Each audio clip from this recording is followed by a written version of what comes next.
Jem Wilson's repulse. How infinite the wealth of love and hope, garnered in these same tiny treasure houses! And oh, what bankrupts in the world we feel, when death, like some remorseless creditor, seizes on all we fondly thought our own. The twins. The ghoul-like fever was not to be braved with impunity, and baulked of its prey. The widow had reclaimed her children.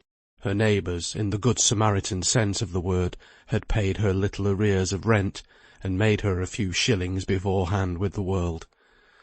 She determined to flit from that cellar to another less full of painful associations, less haunted by mournful memories. The board, not so formidable as she had imagined, had inquired into her case, and instead of sending her to Stoke Claypool, her husband's Buckinghamshire parish, as she had dreaded, had agreed to pay her rent. So food for 4 mouths was all she was now required to find. Only for 3, she would have said, for herself and the unweaned child were but reckoned as 1 in her calculation. She had a strong heart, now her bodily strength had been recruited by a week or 2 of food, and she would not despair. So she took in some little children to nurse, who brought their daily food with them, which she cooked for them, without wronging their helplessness of a crumb. And when she had restored them to their mothers at night, she set to work at plain sewing, seam and gusset and band, and sat thinking how she might best cheat the factory inspector, and persuade him that her strong, big, hungry Ben was above 13. Her plan of living was so far arranged, when she heard, with keen sorrow, that Wilson's twin lads were ill of the fever. They had never been strong. They were like many a pair of twins, and seemed to have but one life divided between them. One life, one strength, and in this instance, I might also say, one brain, for they were helpless, gentle, silly children, but not the less dear to their parents, and to their strong, active, manly elder brother.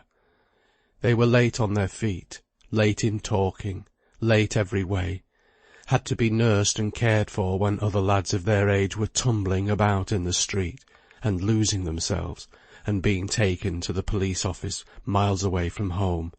Still want had never yet come in at the door to make love for these innocents fly out at the window, nor was this the case even now, when Jem Wilson's earnings, and his mother's occasional charrings, were barely sufficient to give all the family their fill of food.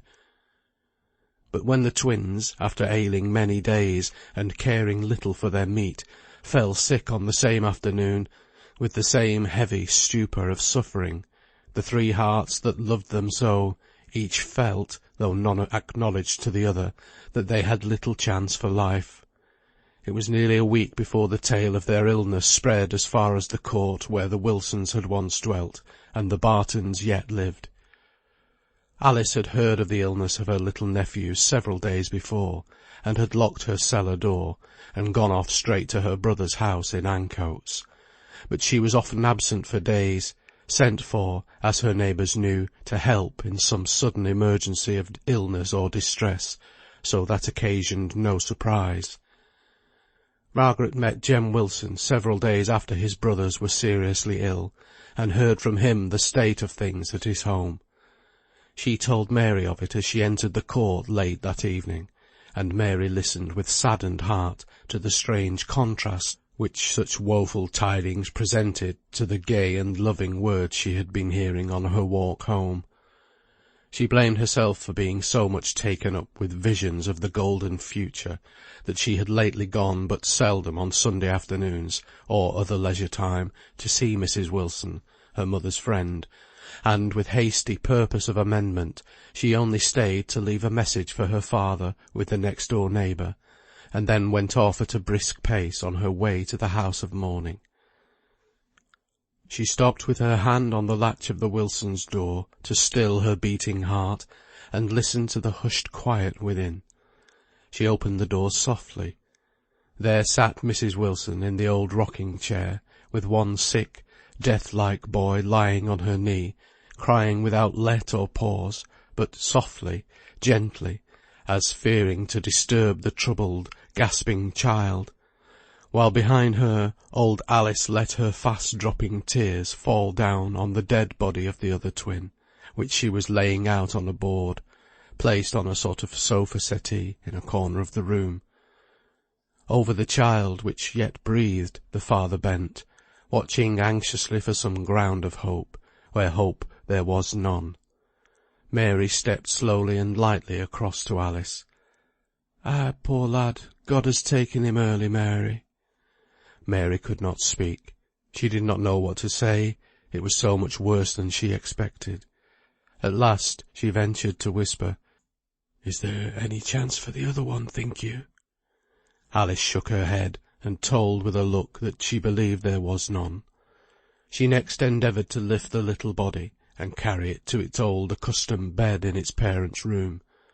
But earnest as the father was in watching the yet living, he had eyes and ears for all that concerned the dead, and sprang gently up, and took his dead son on his hard couch in his arms with tender strength, and carried him upstairs as if afraid of wakening him.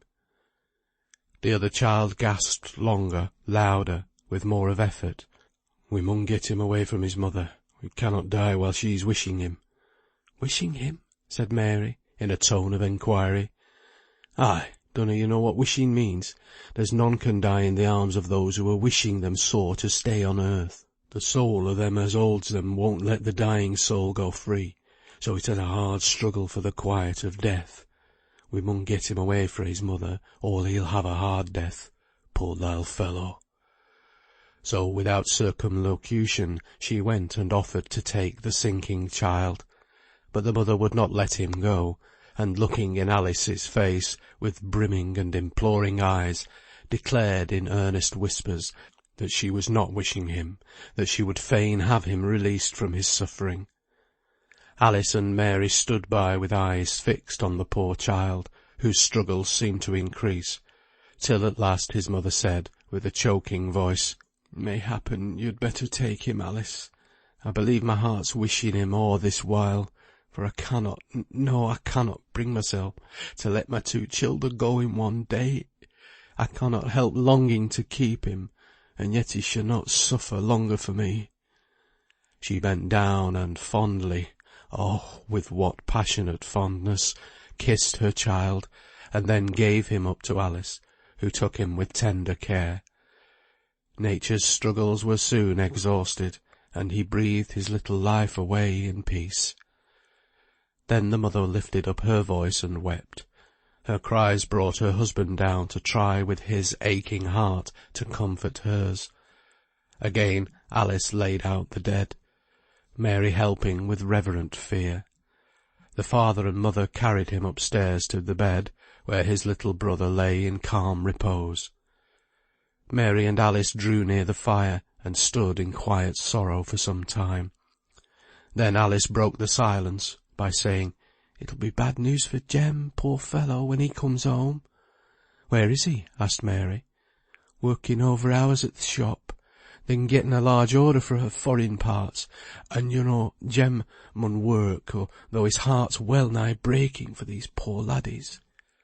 Again they were silent in thought, and again Alice spoke first. "I sometimes think the Lord is against planning. Whene'er I plan over much, he is sure to send and mar all my plans, as if he would ha' me put the future into his hands. Before Christmas time I was full as full could be, of going home for good and all. You han heard how I've wished it this terrible long time. And a young lass from behind Burton came into place in Manchester last Martinmas, so after a while she had a Sunday out, and she comes to me, and tells me some cousins of mine bid her find me out, and say how glad they should be to ha' me come to bide wi' 'em, and look after th' childer, for they'n getting a big farm, and she's a deal to do among th' cows. So many a winter's night did I lie awake and think that, please God, come summer, I'd bid George and his wife good-bye, and go home at last.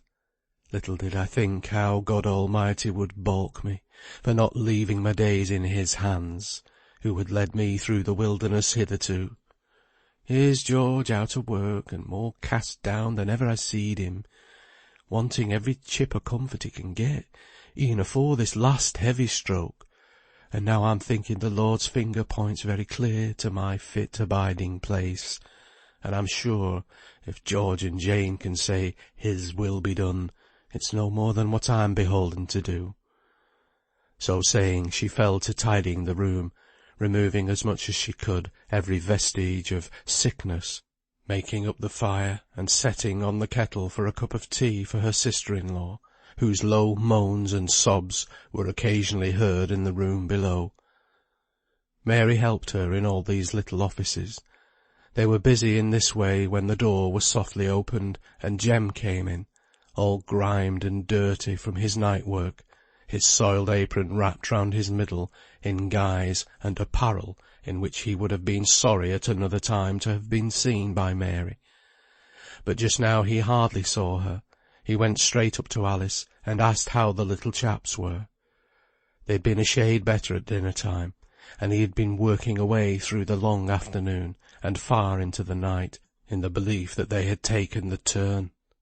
He had stolen out during the half-hour allowed at the works for tea, to buy them an orange or two, which now puffed out his jacket pocket.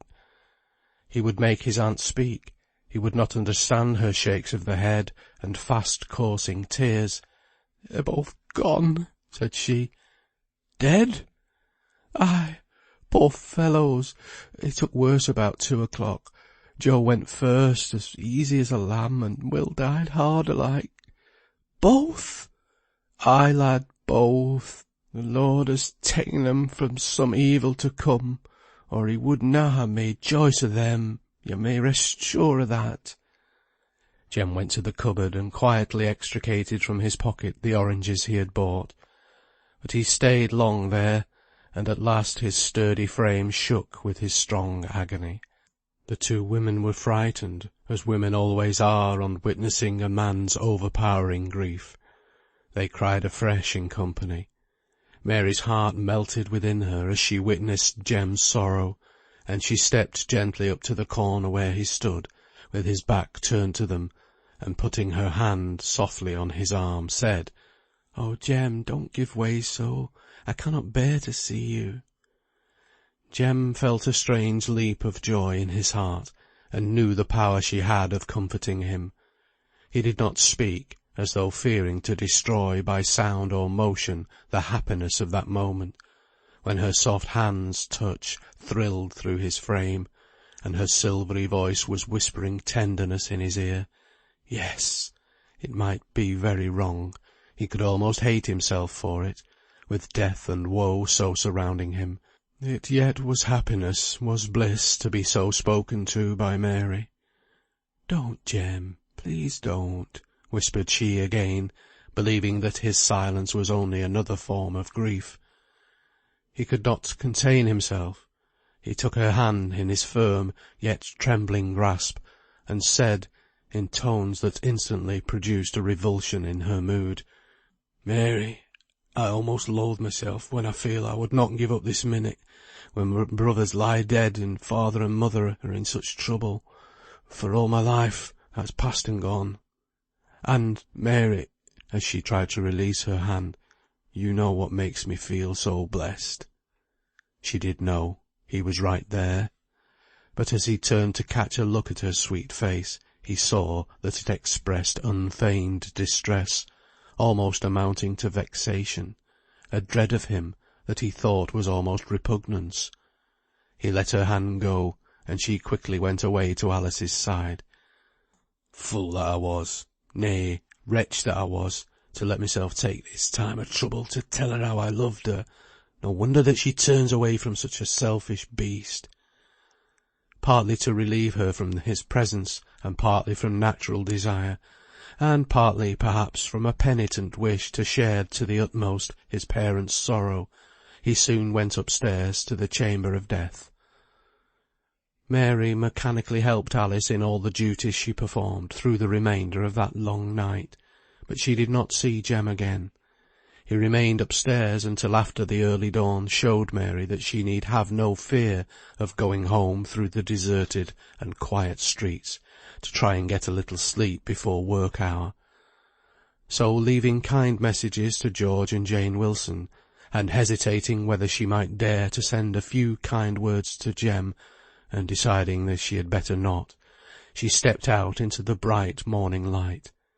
So fresh a contrast to the darkened room where death had been. They had another morn than ours. Mary lay down on her bed in her clothes, and whether it was this, or the broad daylight that poured in through the sky window, or whether it was over-excitement, it was long before she could catch a wink of sleep. Her thoughts ran on Jem's manner and words, not but what she had known the tale they told for many a day, but still she wished he had not put it so plainly.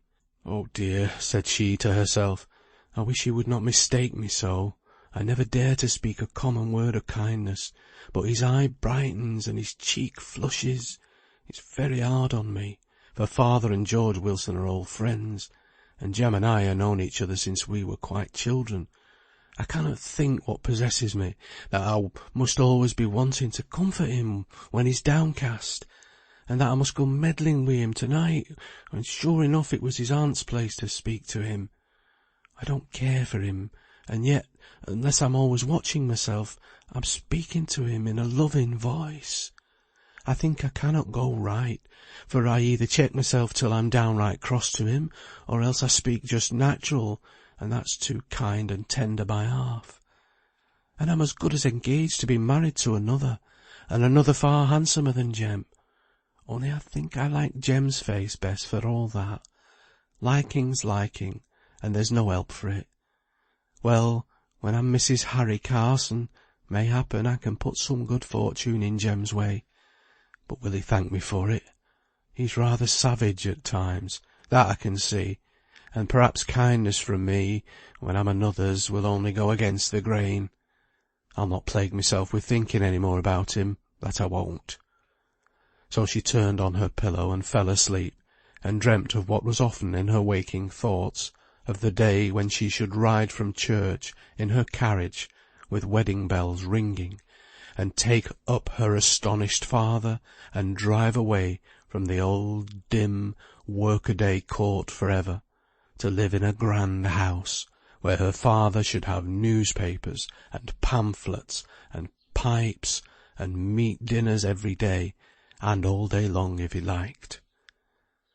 Such thoughts mingled in her predilection for the handsome young Mr. Carson, who, unfettered by work hours, let scarcely a day pass without contriving a meeting with the beautiful little milliner he had first seen while lounging in a shop where his sisters were making some purchases, and afterwards never rested till he had freely, though respectfully, made her acquaintance in her daily walks.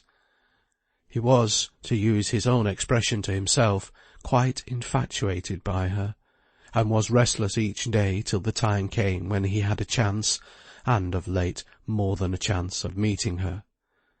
There was something of keen practical shrewdness about her, which contrasted very bewitchingly with the simple, foolish, unworldly ideas she had picked up from the romances which Miss Simmonds' young ladies were in the habit of recommending to each other. Yes, Mary was ambitious, and did not favour Mr. Carson the less because he was rich and a gentleman.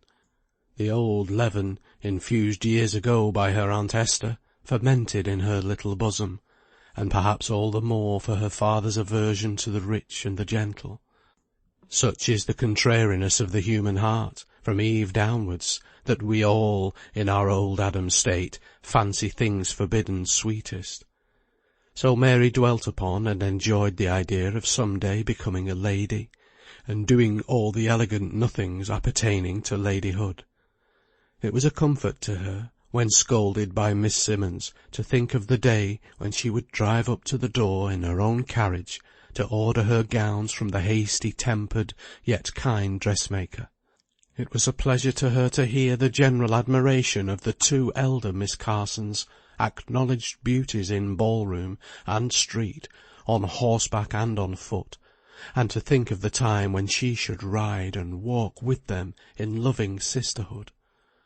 But the best of her plans, the holiest, that which in some measure redeemed the vanity of the rest, were those relating to her father, her dear father, now oppressed with care, and always a disheartened, gloomy person. How she would surround him with every comfort she could devise. Of course he was to live with them, till he should acknowledge riches to be very pleasant things, and bless his lady daughter. Every one who had shown her kindness in her low estate should then be repaid 100-fold. Such were the castles in the air, the Alnaschar visions in which Mary indulged, and which she was doomed in after days to expiate with many tears.